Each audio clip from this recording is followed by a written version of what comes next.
Sisimula na po sa November 30 ang paglilitis ng International Criminal Court kay dating Pangulong Rodrigo Duterte para po yan sa Crimes Against Humanity. Kung sakali araw-araw na gagawin na ang paglilitis. Narito po ang report ni Dave Abuel. No-show pa rin si dating Pangulong Rodrigo Duterte sa unang status conference ng Trial Chamber 3 ng International Criminal Court para ito sa kasong Crimes Against Humanity na isinampalaban sa dating Pangulo na nagugat sa kanyang madugong drug war. Si Attorney Peter Haynes na pumalit kay Attorney Nicholas Kaufman ang humarap para kay Digong. Ayon sa prosekusyon, kailangan nila ng hanggang September 30 para tapusin ang evidence disclosure. Pagtapos niyan, ready na raw sila simulan ang trial proper o paglilitis sa November 30. Pero ayon sa abogado ni Duterte, standard na simula ng paglilitis 3 buwan matapos ang evidence disclosure. Kaya sa December 30 raw dapat ang start ng trial.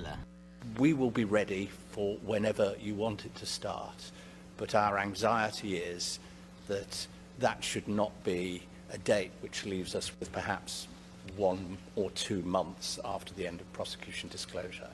Ang Counsel for Victims naman, sang-ayon na simulan ang trial sa September 30 o di kaya ay sa November 30. Pero matagal na raw kung aabutin pa ito ng 2027. Binigyan naman ng trial chamber ang prosekusyon ng hanggang August 24 para magsumite ng witness list at reports. 70 witnesses kabilang ang 31 insiders ang balak nilang isumite, habang nasa 197 speech o talumpati ang lalamanin ng kanilang evidence list. Pero para kay Judge Joanna Corner ng Trial Chamber 3, masyadong marami yan lalo na kung paulit-ulit lang ang kanilang sasabihin. 197 speeches seems to me, on the face of it, it's probably not the right word, but it seems to me too much. And I think you need to consider fairly carefully whether you need all 197. Gagamit din ang prosekusyon ng video link testimony kung hindi sila makakapunta sa ICC. Napag-usapan din ang wikang gagamitin sa trial.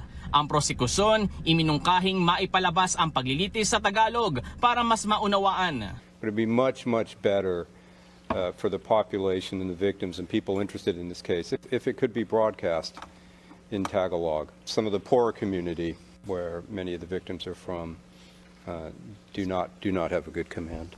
Kakailanganin naman kaya ni Duterte ng interpreter? He won't need interpretation.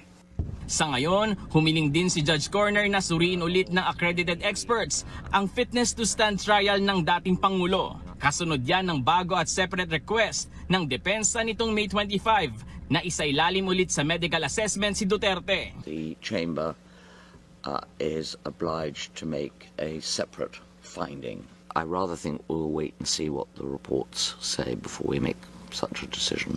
Sa gitna naman ng status conference, napagkasunduan na ng Trial Chamber 3 na itakda sa November 30 ang simula ng mismong paglilitis. Mga kapatid, patuloy po kayong tumutok sa 105.9 True FM para sa totoong balita, impormasyon, music, and entertainment. Mag-subscribe sa aming YouTube channel at podcasts. At sundan nyo rin po kami sa Facebook, Instagram, X, TikTok sa True Network PH. Bisitahin din po ang aming website truefm.ph at panoorin kami sa True TV Signal Channel 19. Kami po ang 105.9 True FM. Laging true sa'yo, kapatid!